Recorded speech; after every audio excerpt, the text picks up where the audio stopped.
Chocolate Man is back with some iced tea, baby. The gaps in my speech are amazing.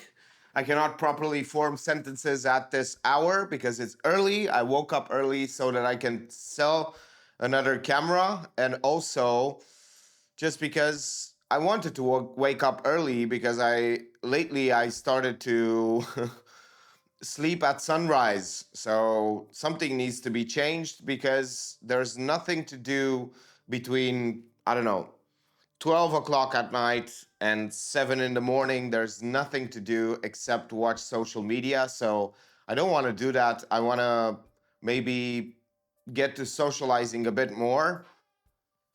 I wanted to talk about the fact that the favorite clothes that we have, for me, it's this cap and this shirt. The favorite ones that we have, we tend to wear more and more and more until they get degraded faster than any other piece of clothing that we have, just because of the fact that we wear them so much. It's called wear and tear.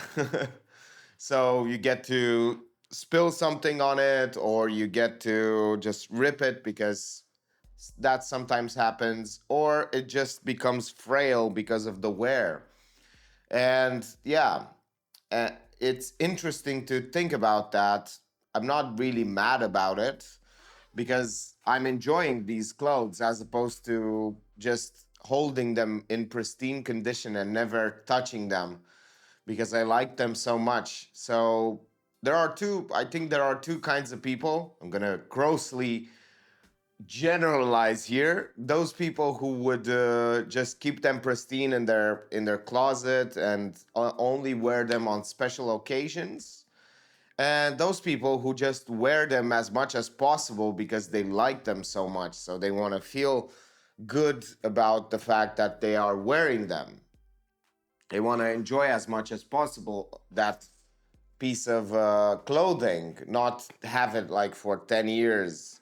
Doesn't really matter. You have to use it to enjoy it. And it's great to see that I can. Lately, I've been deleting the first video that I shoot in the morning just because I used to do that before with the camera that I'm selling, because it was so simple to delete it. I was just holding the record button and it would delete itself. Now I have to press like five or six buttons, and I run the risk of deleting something else, but usually this doesn't happen. So I've been deleting it just so I can get into the flow a bit for a few minutes and then do the video again, talk about the same subject closely, almost the same subjects. Sometimes I decide, okay, I'm not going to talk about this just because it's boring or I don't want to complain. I don't like complaining. So it helps, and it helps me not only get me into a flow, but it also gives this period for my brain to adjust to the speaking, because it's super weird to just wake up and be like, yay, let's go, let's talk super fast and let's talk with a lot of volume that fills in all the room and bothers the neighbors. So yeah, it's very difficult to do that, especially like 30 minutes after you woke up and with no, well, I did sniff some distilled water with salt so I can unclog my sinuses. I'm still having a cold, but hopefully in a few days I don't have the same problem with my nose, and that's gonna be so amazing. It's difficult for me to just put a lot of volume in this video just because my sinuses are clogged. But the more volume I put, I can see that it resonates and it breaks down my mucus. So that's a weird thing. The first time I started to do this on a video, just talk with this much volume, the camera doesn't, the microphone and the camera caps the volume. Like if if someone was here in the room, they would be like, "Whoa, why are you talking so fast and so loud?" But the mic, the camera just doesn't seem to really get that, and we are, because of the video editing on YouTube and on other platforms, just so fast. We tend to edit videos so fast. We think that people just talk like that in front of the camera, but we don't see the cuts. Well, some of us do, but that's the point. Like, people seem so much more articulate in front of the camera just because they cut and edit so fast, and they cut and edit all breaks in between sentences, and they repeat them so many times just so they get such a good sentence in, and every time a new sentence come, they just repeat it a few times, 2 or 3 times, and of course they're gonna seem super charismatic, and they're gonna seem like they talk super fast. There is also an editing trick where it's called the J cut, where the last video and audio just cross the first one, so it jumps. Well, it's the opposite way. It comes faster. That's why it's a J cut, because it's a J. So it cuts faster to the other part, just so it doesn't have a break. It doesn't break the speech just like this. See, that was a break, but it doesn't have that. So that's why whenever you are listening to one of these videos, it doesn't really seem that intense to you, but for me it is, because I'm putting a lot of volume, a lot of conviction, a lot of speed into my ideas, so much so that it's very hard to really come up with ideas on the fly and really know what to speak about, especially at the end of the videos where I don't know anymore what I'm going to tell you and what I'm going to say. I know it's just an exercise, like almost all of my channels. By the way, this is not my only channel. So all of my channels are experiments to do something specific. This is about emotions. This is about my goals and my things that I'm trying to do,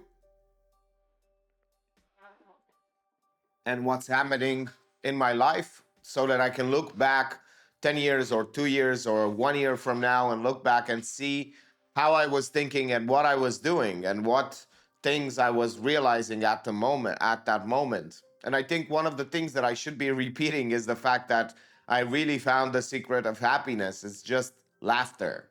Just laugh at the worst things that are happening to you, your worst problems. And not only that, but just laugh. It's like, just find a way to laugh. Just be like, always laughing. It might seem like really strange to do that all of the sudden, but it's just because you don't have the practice. Like, imagine, what how does a happy person look? Oh, they don't take things too seriously, and they laugh all the time. They have a great time. Well, that's not because they are having those emotions. It is not because they are happy. It is because the habits that they've built, which is to not take things too seriously, to laugh a lot and have a great time no matter what, those are habits. They are not a byproduct of happiness. They can be, it can be a self-fulfilling prophecy, but it's what it is. It's a self-fulfilling prophecy. First you have to have the prophecy and then fulfill it. So laughter, and not taking things too seriously, and trying to have the greatest time that you can in the moment that you have. So instead of giving a bad response to the situation, you start laughing and enjoying the moment. I think that's very difficult to do, but if you try to do it and you prepare yourself by laughing all the time and amusing yourself all the time about the things that you are doing and everything that seems hard and everything that seems bad, you're going to train yourself to respond in real time to that. So that's, in my terms, the secret of happiness. What a day this was. I did so many things. I worked, I edited some courses, I sold the camera, I did an interview for the cruise ship job, and then I went to do some sports. I talked with some people, I met with some friends, I trained Sophie. I did so many things today. And now I have to transfer all of the files that I filmed today and edit, and then probably go out with Sophie for a walk just because it's too hot in the house and it's very late and I have to really take her for a walk so she can do her business. And I need to cool down because outside it's a bit colder than in the house. So that's exactly what I'm gonna do. Thank you for watching and see you tomorrow.